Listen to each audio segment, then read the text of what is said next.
Okay, so you ready to dive into this whole millionaire by 30 thing? Absolutely. It's definitely an intriguing concept, a lot to unpack there. Yeah, we're working from this YouTube podcast episode outline, right? And it claims to lay out a plan to, hit that millionaire status before you even turn 30. Ambitious, for It's sure. extremely. And that's what makes it so fascinating to break down. Exactly. So our mission, basically, is to pull out the most important stuff from this framework, like the core strategies and, tangible steps it suggests, all to help our listeners get a better grasp on how realistic this whole thing actually is. Right, because it challenges a lot of those traditional, slower timelines for building wealth that we're used to hearing about. Totally. Okay, so first things first, the millionaire mindset. Ah, yes, the foundation. Right. It's more than just hard work, it's this whole different way of thinking about wealth and how to approach it. Absolutely. It's about cultivating a set of beliefs and habits that support that journey to financial success, So this outline, it highlights a few core elements of that mindset, starting with what they call an abundance mentality. which is, in essence, believing that there are enough resources and opportunities out there for everyone. It's not a scarcity mindset. So like instead of feeling like you're competing with everyone for a tiny slice of the pie. Exactly. Someone with an abundance mentality sees a growing pie with plenty to go around. They might, for instance, view a competitor's success not as a threat, but as validation of a market need. So it's more about collaboration than cutthroat competition. In a way, yes, it's about recognizing that success can breed more success, that a rising tide can lift all boats. Interesting. Okay, and then the next element of this mindset is delayed gratification, Ah, yes, the art of sacrificing immediate pleasures for long-term rewards. which I know can be tough, especially, when you're younger. But it's about prioritizing your future self. Precisely. Choosing to invest in your future comfort and security instead of splurging on, say, that new gadget you really don't need.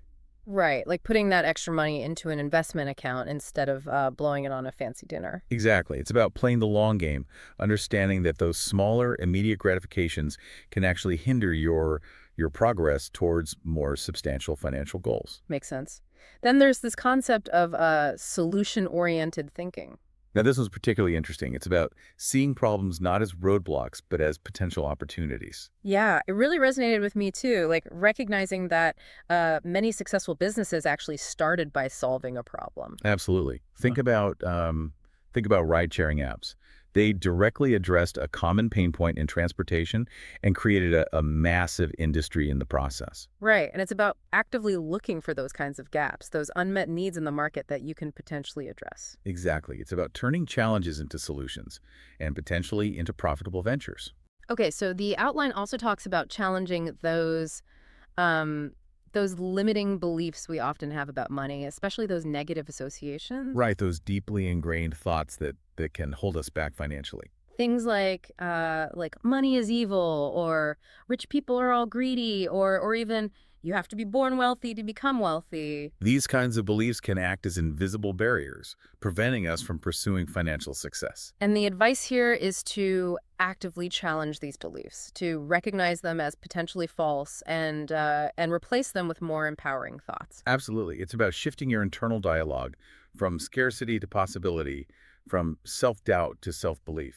And then to really emphasize that, a traditional path isn't the only way to success, the outline mentions some pretty big names who made it big without a college degree. Right, individuals like Steve Jobs and Mark Zuckerberg, who revolutionized industries despite not following a conventional educational path. So it's not about dismissing the value of education, but recognizing that there are multiple paths to success. Exactly. It's about broadening our understanding of what's possible and recognizing that formal education is just one piece of the puzzle.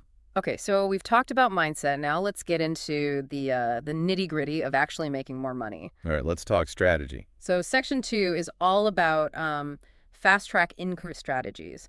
The first point here is moving away from those lower-paying jobs and focusing on developing what they call high-income skills. Skills that have the potential to generate, significant income, possibly even exceeding $10,000 per month. Right, which sounds pretty ambitious, but it's about being intentional about the skills you're developing. It's about investing your time and energy in acquiring skills that are in high demand and can command a premium in the marketplace. So the outline gives us a few examples of these high-income skills like digital marketing. Right. Things like running Facebook ads, search engine optimization, or SEO, which are essential for businesses to thrive in the digital age.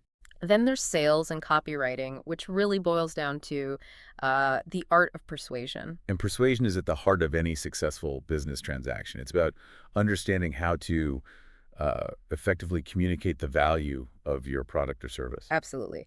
Then we have coding and AI, which are obviously huge in the tech world. And these fields are only going to continue to grow in demand as technology advances, which means the earning potential for skilled professionals in these areas is immense, And finally, there's e-commerce and drop shipping. which offer a relatively low barrier to entry compared to traditional brick-and-mortar businesses with the potential for high scalability and global reach.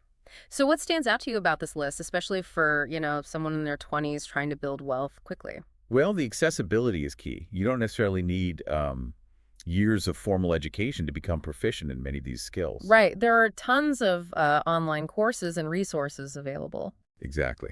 And the potential for rapid income growth in these areas is significant compared to more traditional entry-level positions, So moving on to the next big strategy. The outline talks about the importance of building multiple income streams. which is a fundamental principle of wealth building. Right. It says the average millionaire has like 7 different sources of income. It's about diversifying your income, not relying solely on a single paycheck. So you're not putting all your eggs in one basket, basically. Precisely. It creates a safety net and accelerates your wealth building journey. So they list out a few examples, like your main job, but with a focus on, constantly learning and improving your skills to get those higher paying roles. Right. It's about being proactive about your career growth, seeking out opportunities for advancement, and increasing your earning potential within your current field, Then there are side hustles. which could be anything from, freelancing in your area of expertise to creating content on YouTube or even affiliate marketing, And then, of course, there are investments. like stocks, cryptocurrency, and real estate, which can generate passive income and appreciate in value over time, And lastly, building your own business. which offers potentially unlimited growth potential and the opportunity to create something truly your own. So it's about having a mix of active income, from your job and side hustles, passive income from investments, and then that potential for exponential growth through entrepreneurship. Exactly. And those different income streams can actually work synergistically. For instance, income from a side hustle could be used to fund investments or even startup costs for a new business. So it's not just a good idea, it's like a fundamental strategy for building wealth quickly. Absolutely. It's about creating a diversified and robust financial ecosystem.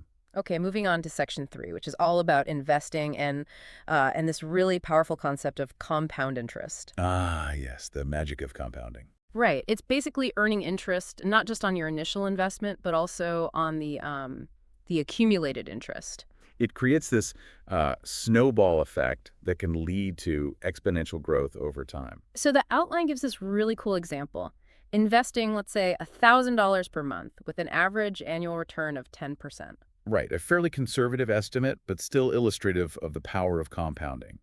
And it says that at that rate, you could potentially hit millionaire status in about 15 years. But, and this is crucial, the younger you start, the more time that money has to compound, and the faster you can reach that goal. Right. So, like, if you start investing in your early 20s, even small amounts, it can make a huge difference in the long run. Time is your greatest ally when it comes to harnessing the power of compound interest. So for young people aiming for that millionaire status, what are some specific investment avenues that that this outline recommends? Well, it starts with index funds, specifically the S&P 500. Which, for those who aren't familiar, is basically a basket of stocks that represents the performance of like 500 of the largest U.S. companies. Exactly. It's a relatively low-risk way to invest in the overall growth of the stock market. So you're not trying to pick individual stocks. You're just betting on the market as a whole, which tends to go up over time. Precisely. It's a passive approach to investing that has historically yielded solid returns over the long term. And then for those who are a little more risk tolerant, the outline mentions cryptocurrency. Right, specifically Bitcoin and Ethereum, which have seen significant uh, price appreciation in recent years. But of course, crypto is very volatile. Absolutely. It's a higher risk investment with the potential for both high rewards and potentially significant losses. So definitely not for the faint of heart. Exactly. Huh. It's crucial to thoroughly research and understand the risks involved before investing in cryptocurrency, Okay, and then there's real estate. which is a more traditional asset class that can provide both passive income through rent and potential appreciation in value over time. So you're getting that steady cash flow from rent payments, and then if the property value goes up, you can also make a profit when you sell it. Exactly. Real estate can be a great way to diversify your investment portfolio and build long-term wealth, And finally, the outline circles back to investing in your own business. which, as we discussed earlier, Yeah, has the potential for unlimited upside. right. You're essentially betting on yourself and your ability to create something valuable. And if your business is successful, you can reinvest those profits back into the business to fuel further growth. Okay, so we've talked about building income, making investments, and now we're on to section 4, which is all about scaling to 7 figures. Right, time to level up, Right. This is about amplifying your efforts to reach that millionaire status. And the first point here is building a personal brand. which has become increasingly important in today's digital age. Yeah, it's about establishing yourself as a recognizable and influential figure in your field. Building trust and credibility with an audience can open up a world of opportunities. So the outline gives examples like Gary Vaynerchuk, Mr. Beast, and Ty Lopez, who have all built massive online presences and leverage those for significant financial success. They've effectively turned their personal brands into valuable assets. So practically speaking, what are the steps to building a strong personal brand? Well, it starts with choosing a niche, focusing on a specific area that aligns with your skills and interests. So you're not trying to be everything to everyone. Exactly. It's about specializing, becoming an authority in a particular domain. And then, of course, there's content creation. Consistently producing valuable content that engages your audience, establishes your expertise, and keeps you top of mind. So that could be posting on social media, creating videos, writing blog posts, anything that provides value to your target audience. Exactly. It's about sharing your knowledge and insights and connecting with the people who are interested in what you have to offer, And the last step in this process is early monetization. which means exploring ways to generate income from your personal brand relatively early on. So that could be things like sponsorships, creating and selling online courses, offering consulting services, or affiliate marketing. Right. It's about turning your expertise and influence into revenue streams, Okay, and the final strategy for scaling to 7 figures that the outline mentions is leveraging other people's money, or OPM. which is a common strategy used by entrepreneurs and investors to accelerate their growth. It's basically using external capital to fund your ventures instead of relying solely on your own savings. Exactly. It allows you to tap into resources that might not be readily available to you otherwise. So the outline gives a few examples, like in real estate, using bank loans to finance property purchases. Right. Banks are often willing to lend money for real estate because it's a tangible asset that can be used as collateral. Then there's venture capital, which is funding that's specifically geared towards high growth startups. Venture capitalists are essentially professional investors who are looking for companies with the potential to generate significant returns. And then there's drop shipping, which allows you to start an e-commerce business without having to invest heavily in inventory upfront. You're essentially partnering with a supplier who handles the storage and shipping of the product, so you can focus on marketing and sales. Okay, so just to recap all of this, the outline basically lays out a 4-part framework for achieving millionaire status by 30. It starts with cultivating that millionaire mindset, then Yeah. developing high-income skills and diversifying your income streams. Followed by investing wisely and understanding the incredible power of compound interest. And finally, scaling your efforts by building a personal brand and strategically leveraging other people's money. So it's a pretty comprehensive approach, combining mindset, skills, investments, and strategic leverage. It's a holistic approach to wealth building, Yeah. recognizing that financial success is rarely achieved through a single tactic or strategy. And now, for our call to action inspired by the source, they really encourage listeners to take like one concrete step right away. Action is key. It's easy to get stuck in analysis paralysis, but taking that first step, no matter how small, can create momentum. So that could be researching a potential side hustle, making a small investment, even just a few dollars to get started, or creating your first piece of content online. The key is to translate knowledge into action, to start moving towards your financial goals. So, our final thought provoking question for you: as you think about your own path to financial independence, what's one specific action that really resonates with you right now? What's that one step you can take today to put these principles into practice and begin that journey towards financial freedom? We really encourage you to think about that and take that first step. Thanks for joining us on this deep dive. Absolutely. It's been a pleasure exploring these concepts with you.